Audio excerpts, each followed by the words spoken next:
Most owners think their dog licks their face because she loves them. A kiss. The dog version of a hug. Sweet, simple, end of story. It's more complicated than that.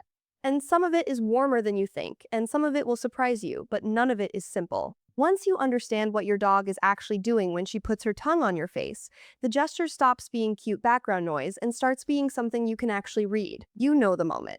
You walk through the door, and she's already jumping, already reaching for your face before you've put your bag down. Or you are lying on the floor and she crosses the room specifically for you, specifically for your cheek, your chin, the corner of your mouth. Deliberate, targeted, unhurried.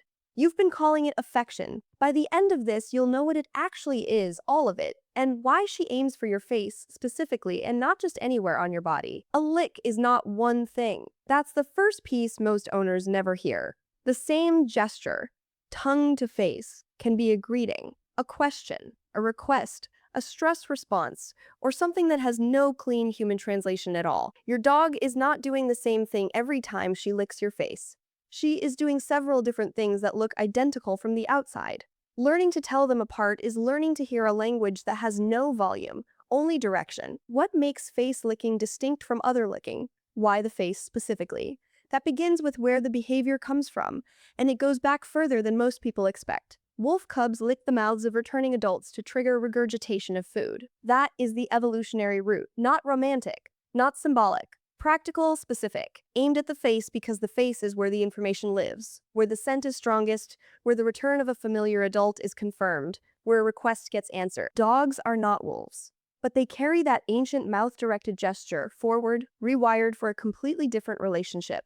What was once a request for food became something broader, a way of greeting a returning member of the group, of confirming identity, of saying, "You are back, and I know it's you." When your dog licks your face the moment you walk in, she is pulling from something thousands of years old. The target hasn't changed. The face is still where the confirmation lives. Your scent is strongest there, around your mouth, your eyes, the places where your skin is thinnest and most expressive. She isn't kissing you in the human sense. She is reading you, and the lick is how she gets close enough to do it.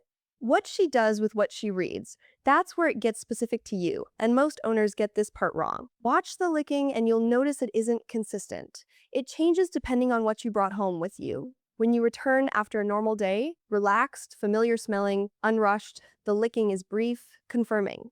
A few passes, a tail going, and then she's done and moving on. She got what she needed. You checked out fine. When you come home stressed, a hard day sitting in your shoulders, cortisol doing whatever cortisol does to the chemistry of your skin. The licking is longer, more focused. She works at your face with a kind of deliberateness that feels different from the routine greeting because it is different. She is reading an unfamiliar version of you and staying with it until she has enough information. This is the piece most owners miss entirely. And then there's the slow lick, the one that happens not at a greeting but in a quiet moment. When you're sitting together, when you haven't moved in a while. When she crosses the room without obvious cause and puts her tongue to your cheek once, maybe twice, and then rests her chin somewhere near you. That one isn't a greeting. It isn't information gathering in the urgent sense. Behavioral observation of dogs in home environments suggests that slow, unprompted licking in calm settings functions as affiliative contact. The animal equivalent of a hand on a shoulder. Not a request, not a reading, a reaching. She is making contact because she chose to, because you were there and she wanted to close the distance. What that choosing actually means that reframes everything that came before it. Most owners think licking is something their dog does at them, a thing the dog produces and the owner receives.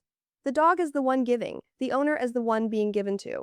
Flip that. In the moments that matter most, the stress read, the slow, unprompted reach, your dog is not performing affection for you. She is working. She is gathering, checking, responding, adjusting. She is in an active conversation with the specific person she knows most completely, using the most information-rich tool she has. You are not the passive recipient of her licking. You are the subject of her attention. And there is a difference. Think about what that means across all the times it has happened. Every slow lick on a hard evening. Every face read at the door when you came home carrying something you hadn't told anyone about yet. Every moment she crossed the room for no visible reason and put her nose, her mouth, her whole quiet attention against your face. She wasn't performing, she was present. Specifically, deliberately, personally present.